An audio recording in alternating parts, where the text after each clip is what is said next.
Human Connection podcast. I'm your host, Luke W. Russell, and I'm joined with my two co hosts, PJ and Julia Metz. And so today we're journeying into the heart of a topic that's not just powerful, but it's intensely personal. It's self compassion. And we're going to be talking about like how does this play a role in meaningful connection, and how does it prevent us from connecting with other people when we don't have compassion for ourselves? Too often we overlook the importance of being kind to ourselves, and we forget, or I know I forget, that self-compassion forms a very foundation of empathy and understanding. And so today we're going to be talking about just that. And we're going to be hearing from two people who are much smarter than me about the silent heart that beats at the core of meaningful connections, self-compassion. So Julia, I see you kind of laughing. I'm like, kick us off. It was the two people smarter than me comment, But right? you're glad I finally admitted it. I don't know. So those people couldn't show up, so he had us. Right. And then it was the silent heart. I was like, can we be a little more dramatic today, Luke? Wow, kick us off. All right. Listen, this is a hard one for me because it's the everyday stuff, right? Like, so for me, the compassion is the everyday, how I treat myself, how I show up for myself, what I'm talking to myself about, and things like that. Like, if you ask me if I love myself, undoubtedly yes, right? If you ask me if I know that I am powerful and amazing and I am gifted and I am a gift to this world, yes, like I don't even hesitate, right? Like, I'm a badass. If you ask me if I'm good to myself and I give myself grace and compassion on a regular basis, the answer is no. Right? So it's that intersection of lots of our relationships, right? Where we love people, but we're not always compassionate and giving them grace. And I find that to be especially true with myself. And just recognizing the patterns for me, that when I am less compassionate with myself, I will be less compassionate with the people around me. But the way out of that for me is to be more compassionate and kind to other people as a lens back into myself, right? That if I reach out and I'm kind to someone else, then I'm like, it's almost like I'm giving myself permission to be kind to me. Yeah. Ooh. So yeah, the compassion and the love are different for me. I spent a long time on a self-love journey, and I arrived there. Not that I didn't stop, but I felt like I got to a place a couple of years ago where I was like, wow, I feel like I really love myself. But then it was last August that I was like, man, there's a piece missing, and I called it self-acceptance. And then as I was studying some different researchers, I came across the phrase self-compassion at some point 6-ish months ago, and I was like, oh, this feels like it encapsulates more. There's a lot of different definitions, but I pulled up one that's just like you were saying, Julia, a lot of people define it as just like the way we say have compassion for other people. It's just turning that inward, and whether that's, noticing how people might be suffering. If like they're like, if you pass an unhoused person on the side of the street, and you could not have compassion for how difficult their experience is, and we turn that inward where we don't have compassion for our own experiences, and we judge ourselves for our experiences, and also it's not pity.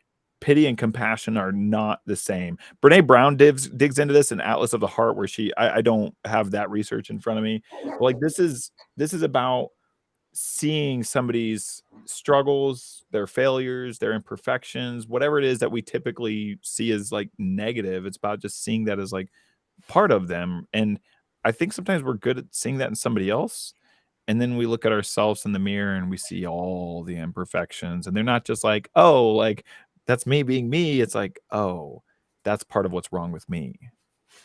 Yeah, and then when we combine that, and PJ, I'd be interested in knowing your experience, right? So when you grow up and you're in the marginalized group and you have to overperform for the baseline of acceptance, right? And then we become perfectionists.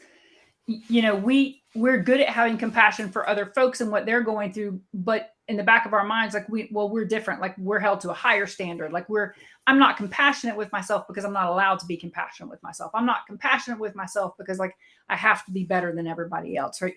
Like all of these mantras that play on repeat about why we then will beat back the self-compassion even when we try to practice it. Yeah. I struggle with giving myself grace. Um, and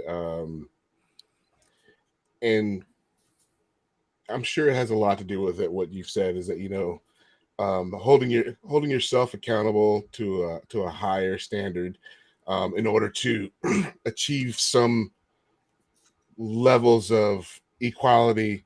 Um, yeah, it's hard for me, and I don't want to speak for anybody else, but it's hard for me to accept things from myself. And you know what else I find is that, as I go on this journey of understanding and giving myself grace, giving myself compassion, when I do that, it makes me a better husband, makes me a better father, makes me better in every aspect of my life. Um, but it doesn't mean it's easy. Maybe for some folks it comes easy, but it does not come easy for me. Yeah. Yeah. I haven't met many people, if any, where self-compassion seems to be a natural default. Why do you think that is? I mean, do you think that we are um Rugged individualism that's been introduced into our culture and society now since, I mean, it really ramped up with Reagan and gosh, what's her face across the pond? Why can't I remember her name? Margaret Thatcher? Yes. Right. So like there was a concerted effort by them to like ramp up on rugged individualism. And we have since that, again, I mean, since that time, we've just doubled and tripled down on this idea of like our work being our worth. And it's hard to be compassionate if you're not producing the measurable outcomes that you're told are valuable.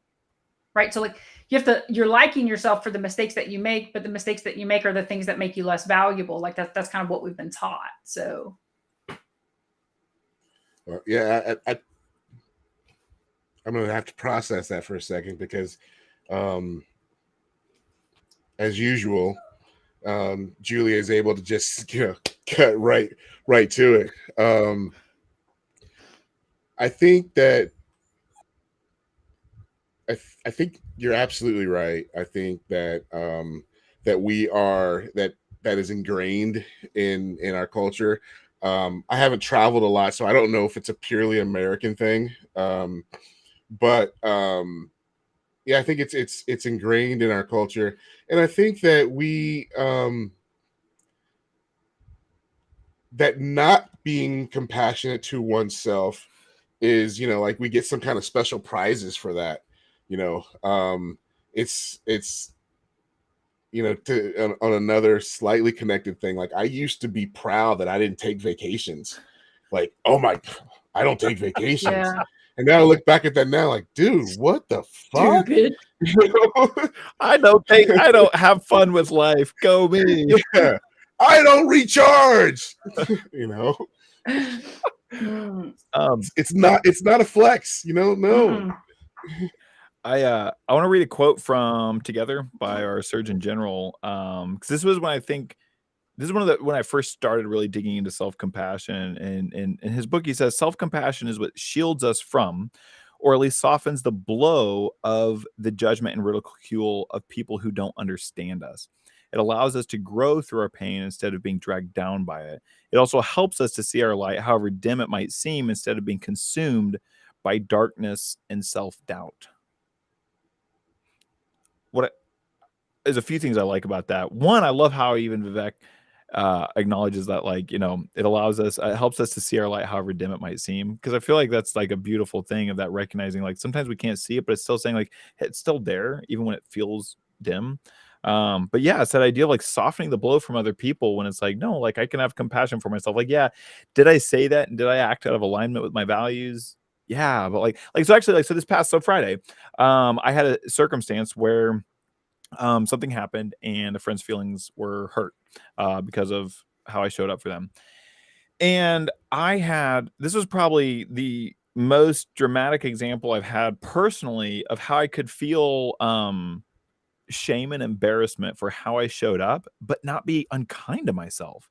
And this partly helps because as I've been like reading some of Brene Brown's work on shame, of like how it's not a bad emotion. It's not, it can be really healthy when it's just like, oh, that's not me. That's not how I want to show up. But then it's not like, and see, I'm a bad person. I was just like, for me, I was able to hold space of like, I don't know how my friend, like, and my friend said some things in response. I was like, ooh, those were kind of like, that stung a little bit. And, but I was like, I was able to hold space for like feeling that shame and embarrassment of like, yeah, I showed up that way. I apologized. I did not over apologize. I was not trying to make sure, like, say, I'm sorry. I think I said I'm sorry twice. And then I was done. I was like, I've said it. But now here's how I want to show up. But I kind of felt that sting. And even now, as I talk about it, I'm like, ooh, like it's a little bit of shame in there, but not the unkind shame that I'm used to. Because there's this self compassion that's like, yeah, I feel a little shame because I don't want to be like, I showed up, my friend shows up to this circumstance, and I'm basically a dick.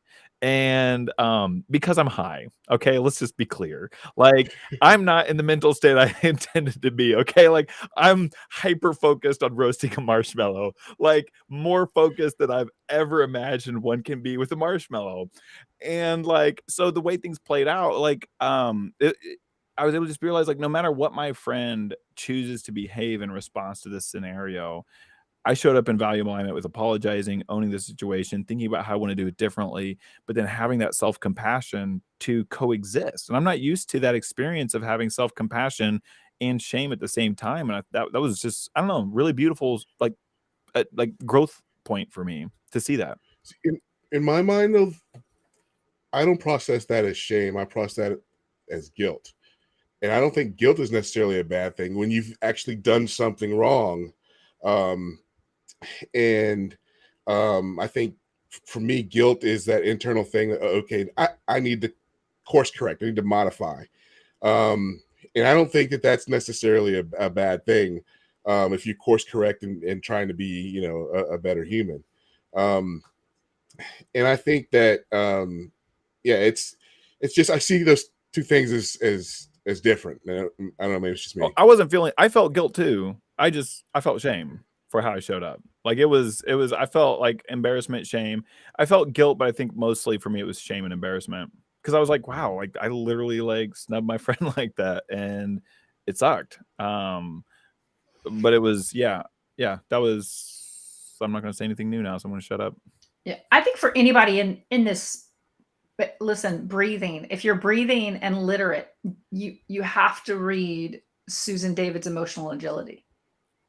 Like Susan David's Emotional Agility in conjunction with Brene Brown's work and giving precise language to the experiences that we're having, and then all the data collected, about loneliness and shame and those relationships and the need for connection. But Susan David especially, because we're told that we shouldn't be emotional, right? Like men shouldn't be emotional, women are hysterical, and then you should hold it in and you should just deal with it. But you don't have to, right? And then we've forgotten the art of of two emotions being able to be true at the same time. Like I can love someone and be frustrated simultaneously, right? I can Yeah. have wanted to go up to a place and connected with friends, but then showed up in a way that was inconsistent with that, and then regret it and feel ashamed of my efforts that day. But still long for that connection. Like, but we also don't have to live in those spaces, right? Yeah. And I think emotional agility teaches us how to honor the feeling as opposed to just this idea that we wake up every day and we're like, all right, it's going to be a fabulous day, everything is great. I'm like, listen, I live in a state where the NAACP, we're Equality Florida, and equality groups for the Latina population have issued travel advisories, right, for the state of Florida. Like no, fucking, that's not fun, right? I don't wake up every day being like, it is a joy to be a Floridian today. And I'm not going to lie to myself and say that I do. I'm going to honor that emotion. I'm going to honor that frustration. And then I have like 3 things I'm going to do. I'm going to send a letter to somebody in Congress. I'm going to, you know, contact somebody who's doing advocacy outreach. I'm going to do something for myself to stay level in this space, right? So I'm going to work down the list. But we don't honor our emotions enough. And then, you know, we get to the point, I think sometimes, or especially for me, if I'm not compassionate with myself, it just explodes, right? Like my frustration with myself explodes because I haven't given myself grace in the small steps along the way, because I've tried to just keep stuffing those emotions the entire time. Yeah. Right. Like if I just, how do you do that? How do you not, I mean, for me and our audience, how do you honor those emotions? Is there a process that you go through for truly to be able to honor those emotions? Me, it's journaling, PJ. I mean, if you look, Yeah.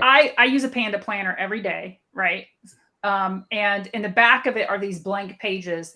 And when I'm in the middle of the day and, you know, something strikes me or whatever, I go to the back of it, or I pick up like whatever journal's in front of me. And it may be on a legal pad, but I write it down, because if I leave it in my head, I ruminate and I get angry.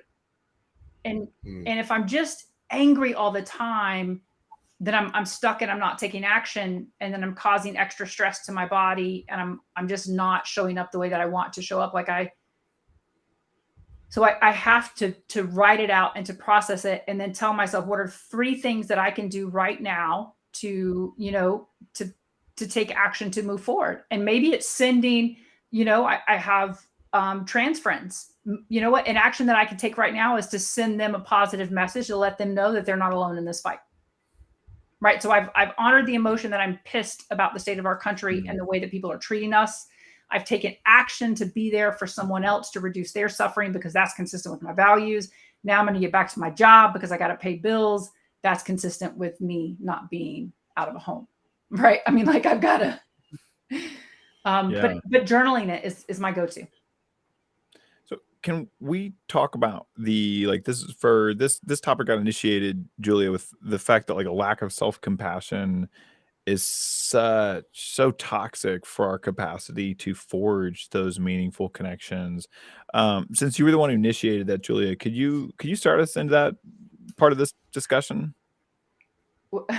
Or here, yeah, like, no, or I'll do it because that was me this weekend, right? That I had no self-compassion with myself for what felt like I wasn't productive enough, right? Now, mind you, I built a wood enclosure for the ice plunge and the chest freezer that goes next to the ice plunge for the things, but that wasn't enough. And I, you know, did work in the backyard and planted some new plants, but that wasn't enough. And then when no one else was meeting the expectations either, like clearly no one else was doing enough, but like my inability to forgive myself for not being productive enough bled over into me like being a jerk to the people that I care about, right? And that breaks down connection, and that breaks down the ability to be with folks. And while I think that, you know, we expect and we want people to have compassion, you know, for us in those moments, we also have to be reflective sometimes about like what leads to those moments to begin with. And sometimes, you know, like we are pushing back against people who are pushing to help because we are rejecting the help even from ourselves, right? But if we can learn to be compassionate with ourselves, then it opens us up at a heart level for a deeper connection. Yeah. Wow. That was the dog. Obviously, Theodore agrees with me. Theodore's like, amen. Thanks, Theodore. Were you able to realize that on your own, that you were that everything that you were dealing with over the weekend was connected to a lack of self-compassion, or was there an external trigger that you realized, oh, you know, or, yeah, were you able to do that on your own? I guess is my question, because for me, I struggle with being able to figure it out on my own until it's much till after the fact.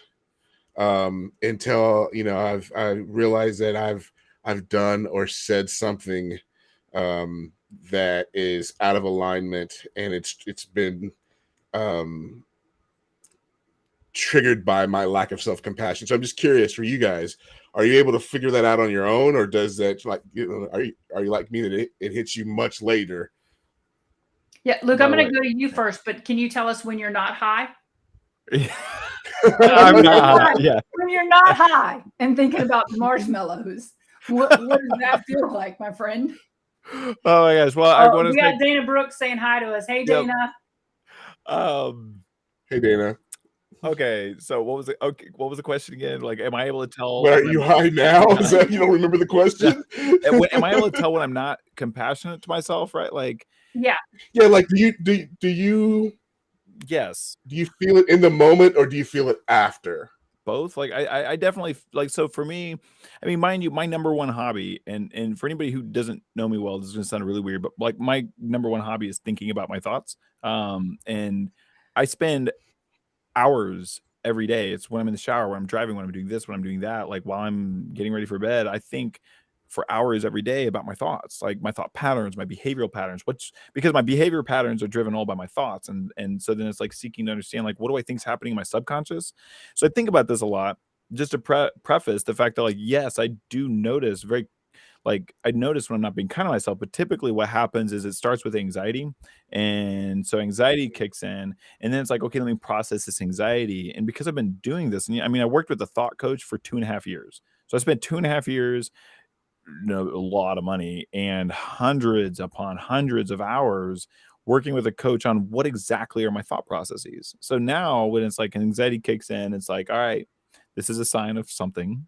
Let me dig in. And sometimes anxiety is just around, like I have clients who pay me money. I feel like a responsibility for like, let me do my best for you. And I'm okay with that. Like, that's cool. But then there's other times where I'm like, oh man, like I'm being like, oh, you need to be perfect, or oh, you need to be this, or oh, you need to be that, where it's not good enough. And that's not compassionate. That's like, because if a friend were saying that, I'd be like, hey, like, can you maybe appreciate what you are doing? For me, it's like, oh my gosh. So I just started, Julia, I think in February, suggested journaling. I don't journal because like my hand cramps and I can't read it. But I type out notes on my phones. And I recently started a practice of when my anxiety gets really high, I actually start a conversation between myself.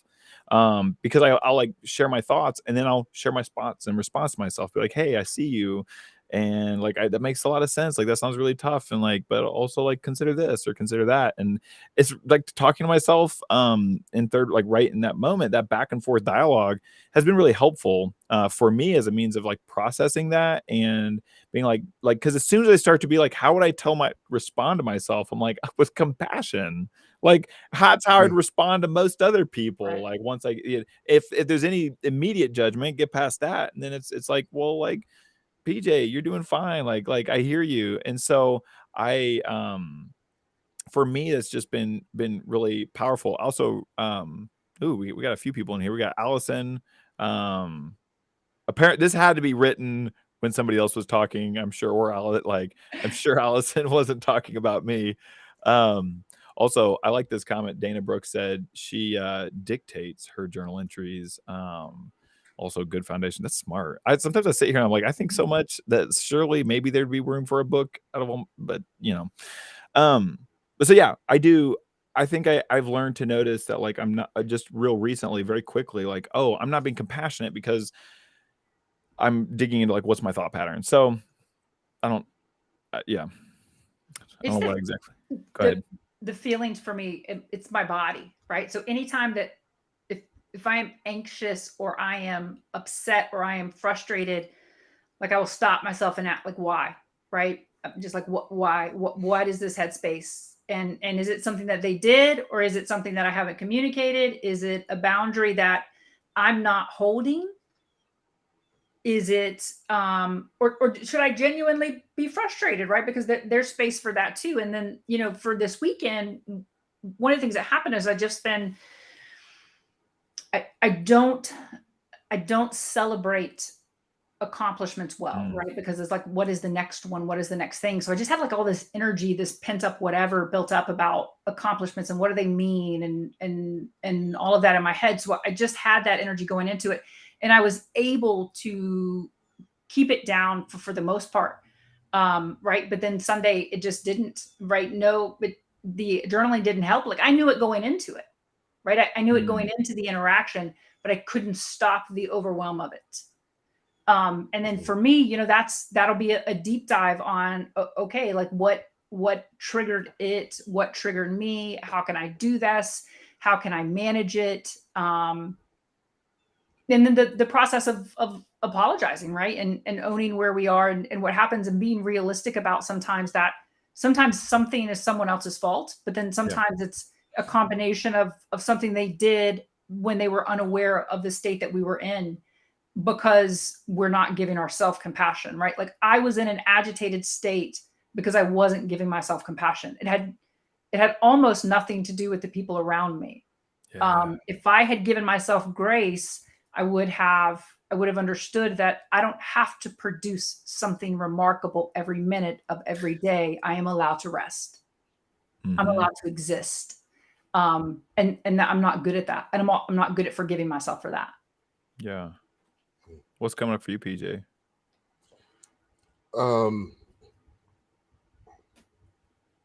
What's coming up for me right now is the power of the word yet. And as I talk to myself, and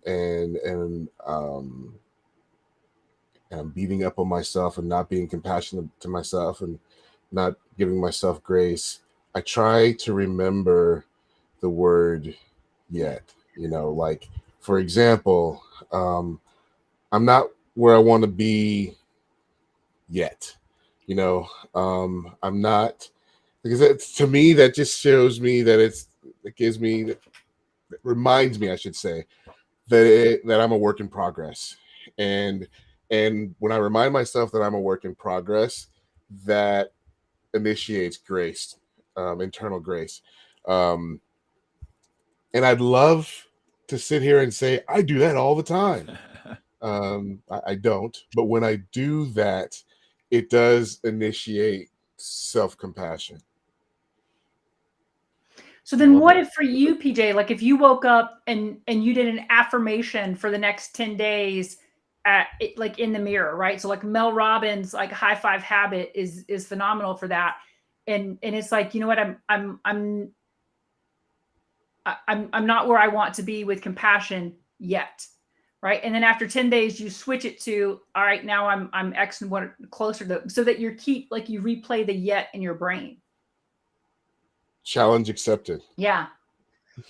For me, like my go-to statement when I'm like that, and I don't know why I do this to my head, but like I do, like it's like whatever. I'm like, I can beat me up or I can move us forward. And then that is my reminder that I am the head of my family and the people that I'm raising and the people that I love. And I can spend my time beating myself up in here, or I can step up and I can move us forward.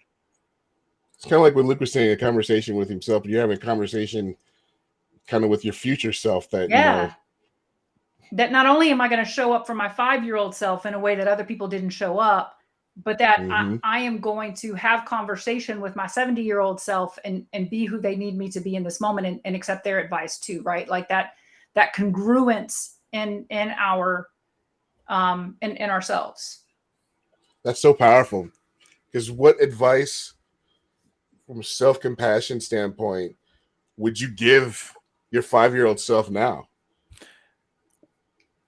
Luke, what would you tell 5-year-old Luke?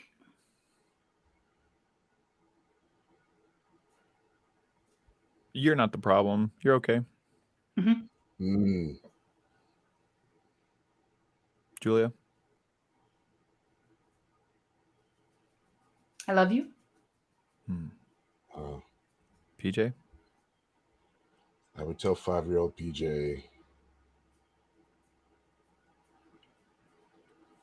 it's going to be fine. All right, I'm going to wrap us and then we're going to have our post show, and I'm going to talk about this. And so for everybody listening, we're gonna have a quick 30-second break where even like PJ, Julie, and I can't even hear each other. And then this is what we do after every show anyway, so we decided to stream it like it's a normal thing. So all right, I'm gonna hit that. I love you all wonderfully, and then you can join us for the post show here in 30 seconds.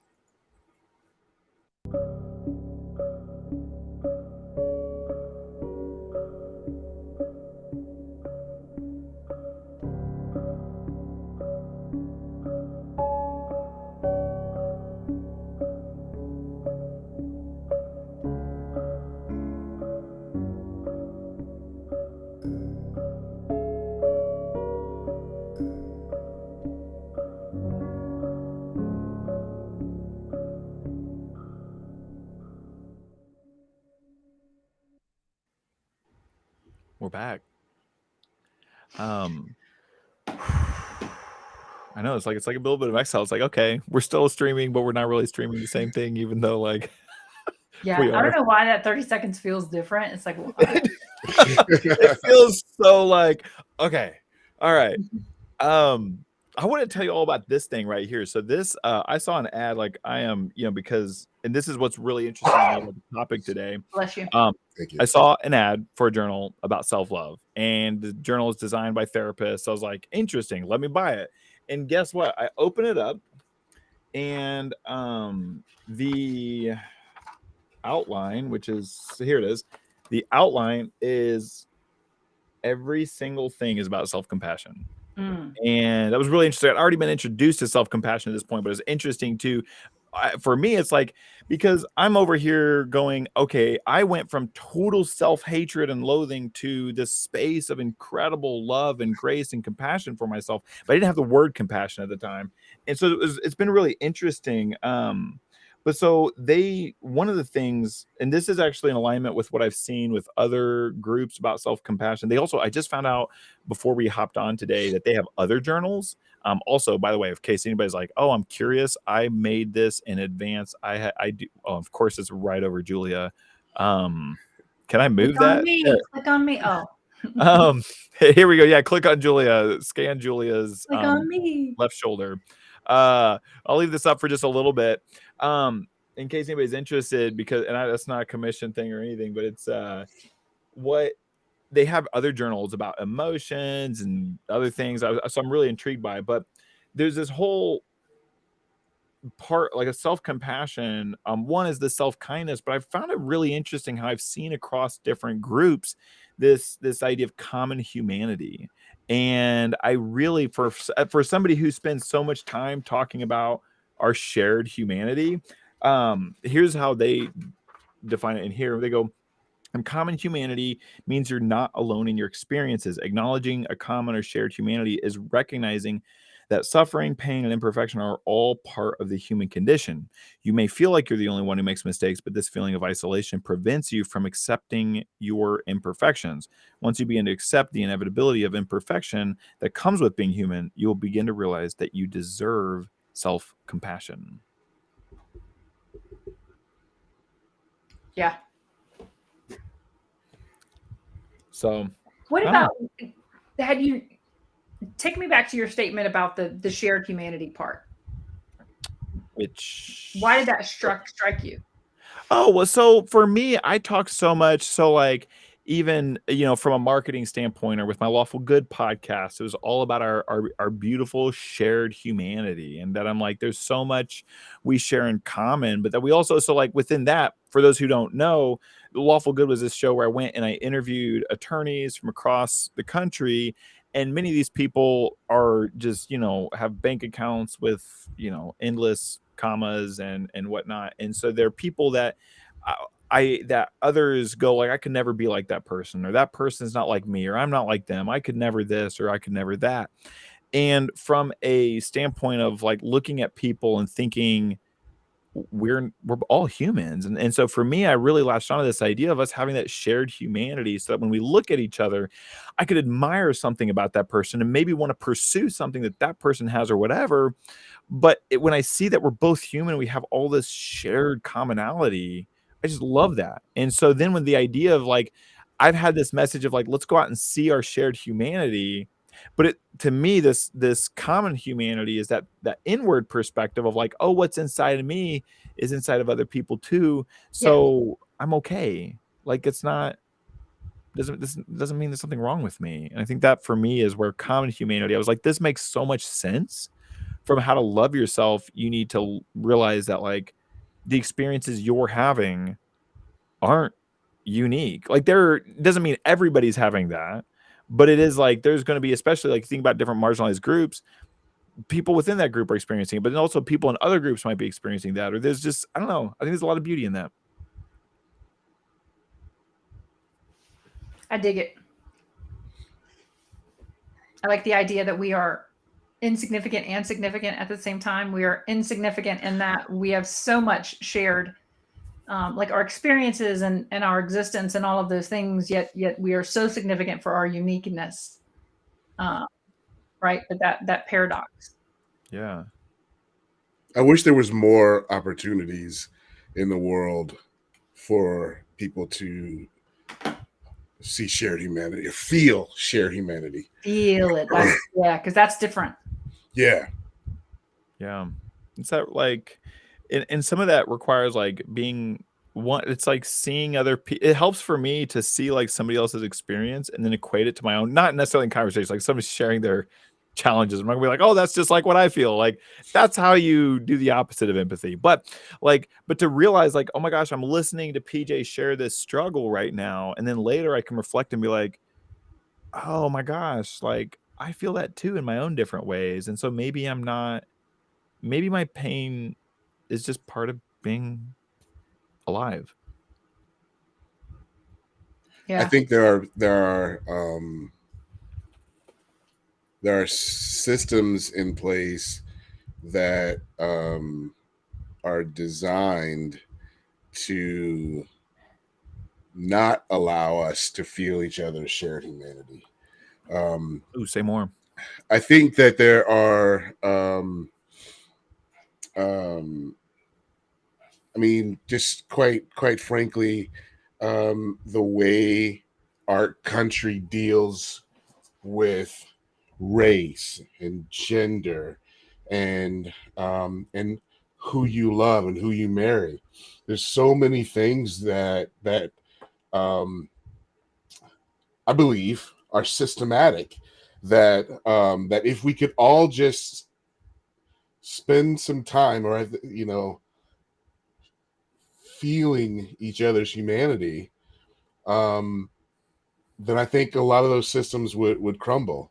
You know, and I grew up in a predominantly white area, and I have I have friends who I know um, are racist, and I knew I probably didn't know then. I know now, um, but they saw me as a human, Mm, um, but wouldn't see my cousin, as a human, which is um, interesting, But I think that it has a lot to do with you know how we are how we are raised. That boys shouldn't do this, girls shouldn't do that. If you're black, you do this. If you're white, you do that. If all of those things, I think systematically separate us from feeling each other's humanity. yeah. I was thinking this morning while I was in the shower, that's when all my aha moments happen. So I take a lot of showers. Um, and I was just thinking about how it like to me, it seems like the messaging in America right now is if someone votes differently than you, they're against you. And I don't like how the like powers it's like saying like, hey, you have to distance yourself from people who don't see the world the same way as you. And I had a really interesting emotional experience on Saturday because we were driving through a rural part of Indiana because we were camping and we were going to this park to go take a hike, and I passed a sign that just was like showed horse and buggy, and I was thinking about the fact that I was in Amish country, and I thought like, like these people have a way of life and worldviews and things that are really precious to them. And yet we have so much in our country that's like if you don't, and specifically I'm thinking of the liberal side of things. I think the conservative does the same thing, but I get frustrated with how it's like we can't see each other's humanity and then try to talk about policy. It's like we need to, there's this othering, and so I imagine, like, some of these people probably might see me and think I'm trying just make a quick assumption that I'm trying to steal their way of life. And I don't wanna, like, there's this hard balance and this, like, I think, beautiful compassion for each other of, like, we have different worldviews, we have different experiences, we have different beliefs and ideas, and so, like, who I don't like being this cultural, what I perceive to be this cultural narrative that if you don't vote like me, you're against me. Yeah, listen, I'm just gonna say this. I think that I think that that is a beautiful ideal that we don't see it that way. I will tell you, having lived my existence for a really long time, it's hard to get to that place a lot of times, right? So like when you have the Pulse Nice Club mass shooting, and in the same jurisdiction you have, the last couple of days ago, somebody hacks into the street sign, the electrical one, and puts "kill all the gays," right? It's hard to feel like I'm not being attacked, or by the people who are voting for Ron DeSantis, who is ushering in all of these things with the Florida legislature, like rubber Yeah. stamping it, right? So it's hard to not feel that those things are personal. Yeah. What I know in my core, right? So there's this other layer below that, and I go back, and it was in my daily Stoic journal today, and it was Marcus Aurelius from Meditations 8:22. It's, you get what you deserve. Instead of being a good person today, you choose instead to become one tomorrow. And I was angry with that for a moment, because I'm like, typical shit, telling me to just wake up and get it done regardless. But then I was like, is it? Or is it telling me that if I want a loving world, I need to show up with love today? If I want compassion, then I need to show up with compassion today. And that starts with compassion to myself, right? And that starts with love to myself, right? And then if I want change and social progress, then am I showing up and advocating for social progress today, or am I bitching and complaining about the division? And that's one of the reasons that I am willing to have conversations with people who vote in ways that compromise my safety right now. Yeah. Because I believe at their core, they think that they are good people, and that somewhere in there we can find something. And if we can't, at least I have identified the people that I can't get through to. But it doesn't mean it doesn't hurt. Yeah. And there still has to be that balance of the people that I'm willing to just say, look, we don't need to have any more conversations. Like, I know where you are. I'm not interested in fighting with you. I'm interested in understanding. I'm going to move on now. And getting those people out of my orbit in a healthy way. But like, this passage, particularly today, just struck me. Like, if I want the world to be different, I have to show up differently. And staying stuck in hate and anger and bashing one side and the other is what has got us into this place to begin with. That lack of critical analysis. And for this one, another book recommendation: you have got to read The Persuaders. I mean, the way he breaks down the ability to appeal to someone's best senses, right? Because I think there's real fear, Luke. I've had people tell me that, hey, Joy, I'm not afraid of you, right? You're the family values gay. You have kids, but it's the others. And I'm like, well, what are the others? Like, walk me through the others, please, so that we can no longer other the other. But it's hard. It has been really hard recently not to be angry about the people who voted all these people in. But then I also look back at the level of manipulation, I mean, there were outright lies to the people on the right as well about what they would and would not do, about how far they would go. So yeah, but it's hard right now. Yeah. I struggle with that too, Julia. Because I don't believe at my core that that people on either side are evil. But I do believe that there have been that things have been that evil has co-opted agendas, Yeah. and so I think that there are people who have absolutely been manipulated, and so where I don't think there I don't think conservative versus liberal, independent, all that kind of thing. I don't think that is puts people truly at odds, because I think that we can get along and we can figure out how to move forward. I think what's going on now is something different though, and it is and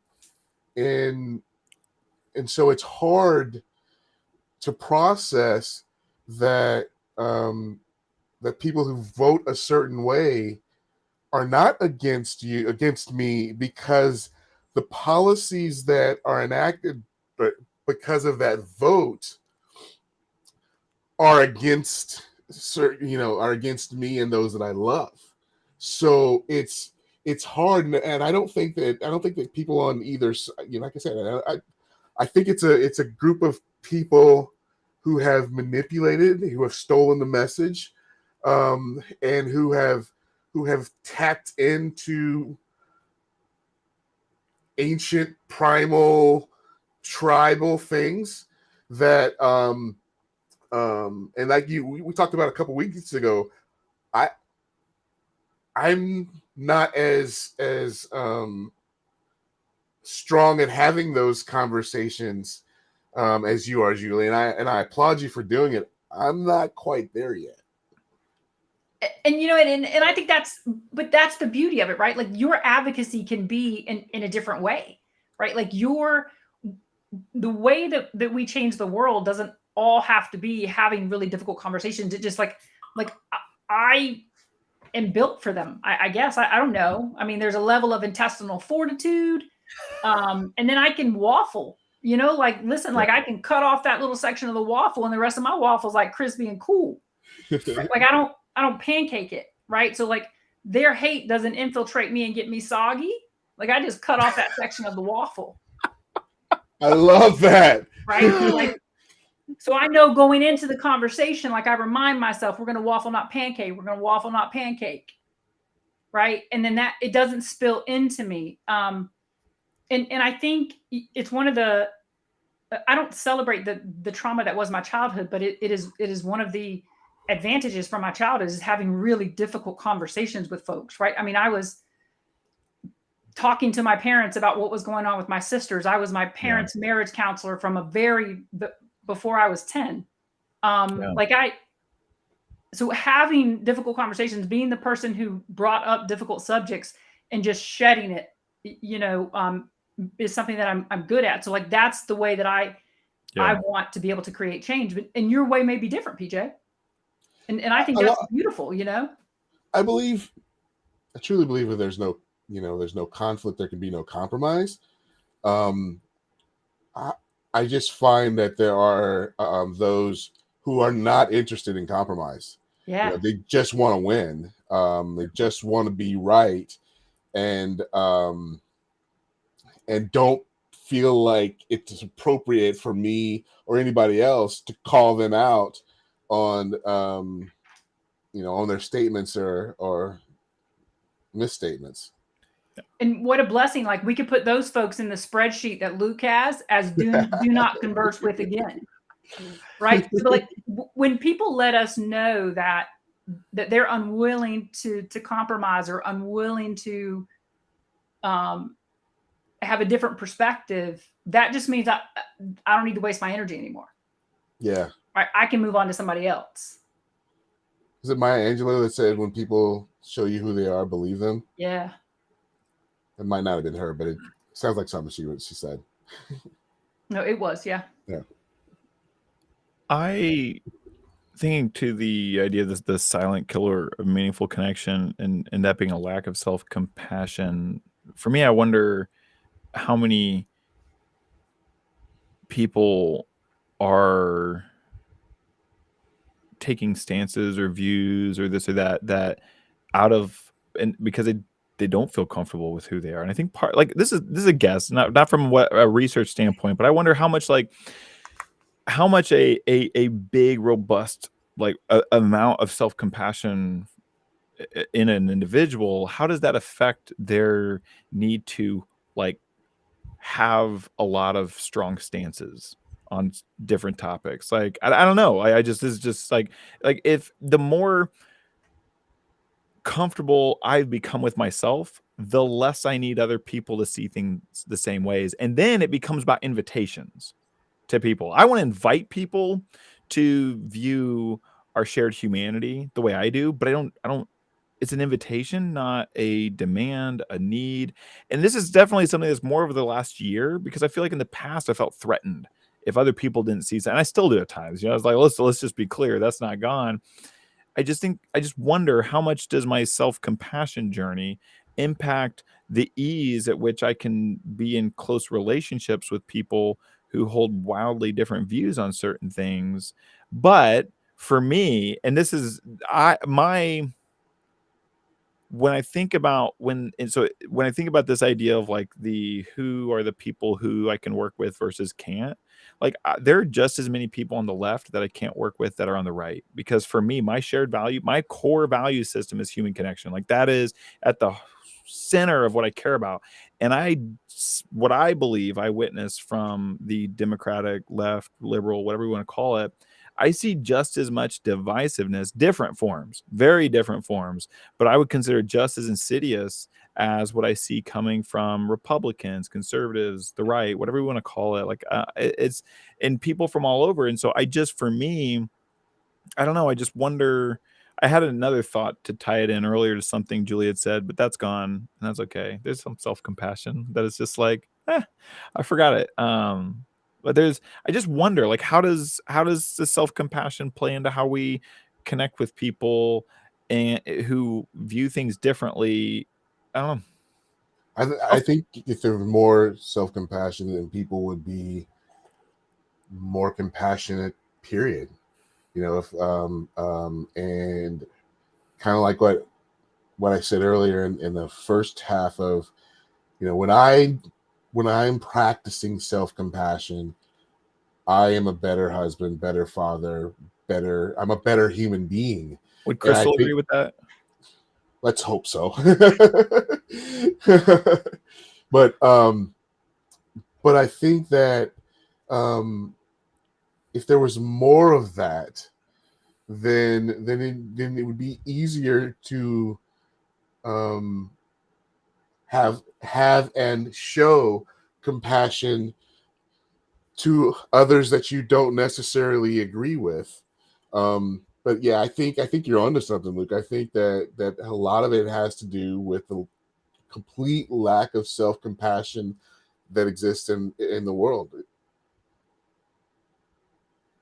Yeah. And, connection takes that heart to heart and a lack of compassion for ourselves, a lack of taking care of ourselves means that we have to show up armored, right? And if I'm wearing armor, then I've got now another layer to get through before I can even connect.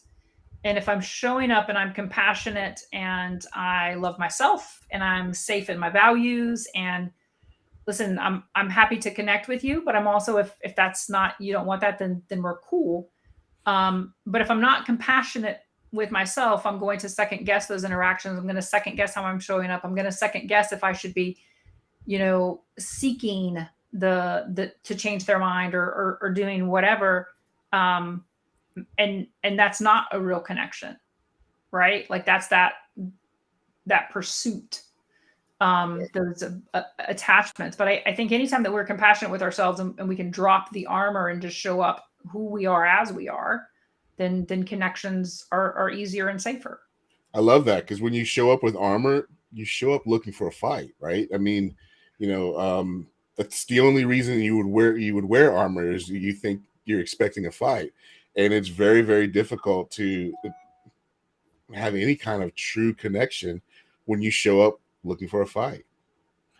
And those, like, there's not a, I don't know the last time I met somebody who in face to face didn't want to value our shared humanity. I know those people exist, because I mean but like I haven't, and I run in a lot of circles, and to me that leaves me wondering how many people, when they're separated from humans, can just drop, like, and that's where I think too, when we're not with other people, it's easier, I think, to stew in our own lack of self-compassion, our own self-hatred, or devaluing what we bring to the world. And so then we go onto the internet and we can say and do whatever we want, because it's just this wall that keeps us from connecting with other people and seeing the pain we cause in other people. And I just wonder, I've never voiced this before, but I'm just wondering, does that aloneness where self-hatred brews and cultivates itself, does that make it all harder? Because I'm just like, I'm having a hard time finding all these hateful people. Like, I really don't know where they are. Like, I meet people in airports, I meet people at conferences, I meet people on the street, I meet people from so many different ideological backgrounds. I can't find the haters.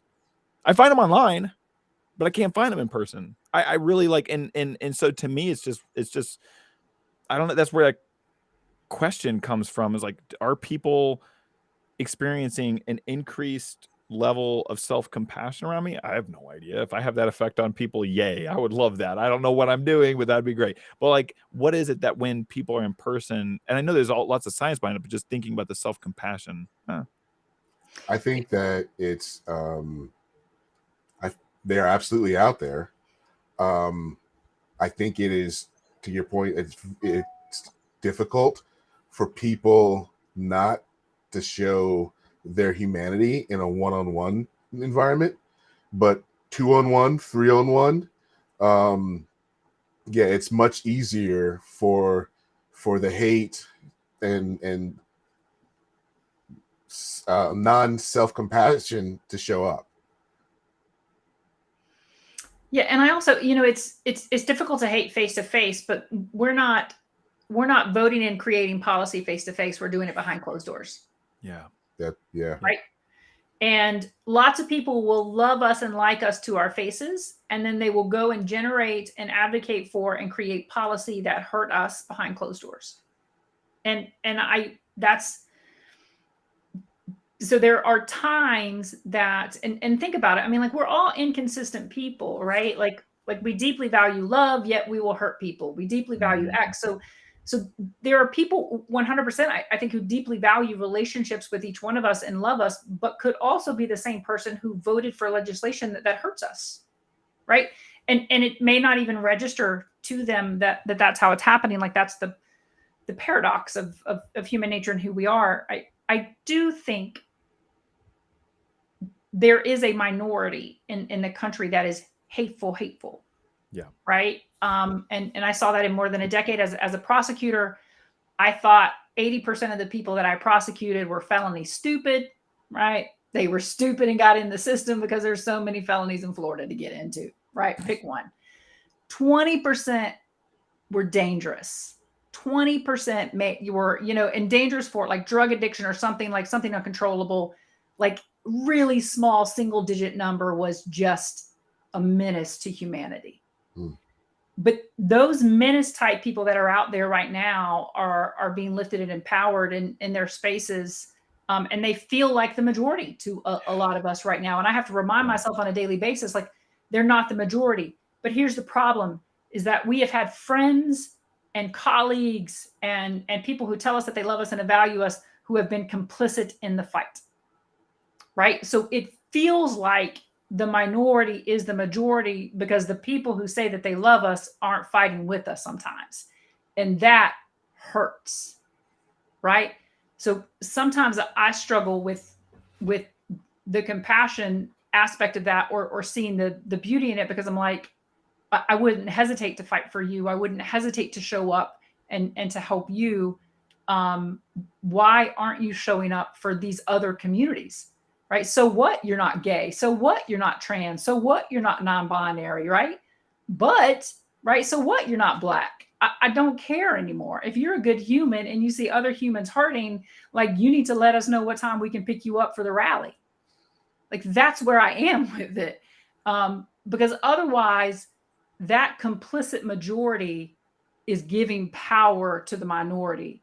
And it's time for them to start taking some of it back. Yeah. Final thoughts? PJ, you want to kick us off? Wow. So much. Yeah, how did we get here? Compassion. Final thought is this, is that give yourself grace. And every single day, give yourself grace.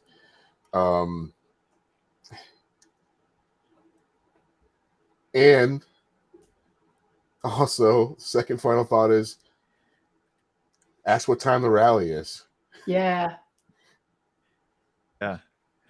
I want to invite anybody who's listening to explore self-compassion as a concept. I think it's probably the most robust. As much as I do talk about my self-love journey, I find self-compassion to be, for me, it was like, oh my gosh, it's so practical. And that's what actually, so like, if anybody's curious here, you know, like that, like, go read about it if you want. If you're a journaling type, I'm not, but I still collect journals like this because they help me to like look at concepts. I use this to be like, oh, let me go find, look and see different aspects of it. And but like, you deserve, I believe everybody, no matter what they've done, deserves to experience self-love and self-compassion. And so regardless of who you vote for, regardless of what felonies you've committed or not, it's like, Regardless of when you were last high. and yeah, right, exactly. There's that, like, I invite anybody to pursue that. Not we can pursue getting high, but specifically I was talking about self-love and self-compassion. Nice. All right, final thoughts. Listen, every day, I don't remember what podcast I heard this on, but I've been doing it for a while now, and I think it's beneficial, is tell yourself what you're proud of yourself for.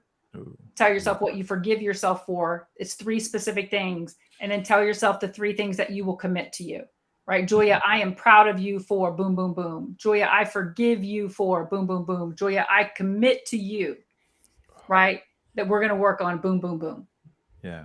And the days that I fall off those habits, right, are the days that I mess it up. And the days that I'm consistent with that compassion and things like that are the days that I am my best. Love that. Thank you all. So we're going to wrap this up, everybody. Thanks for joining us, and we will see you. That what? I said, for real this time? The post Exactly. Yes, I'm hitting in stream. Here we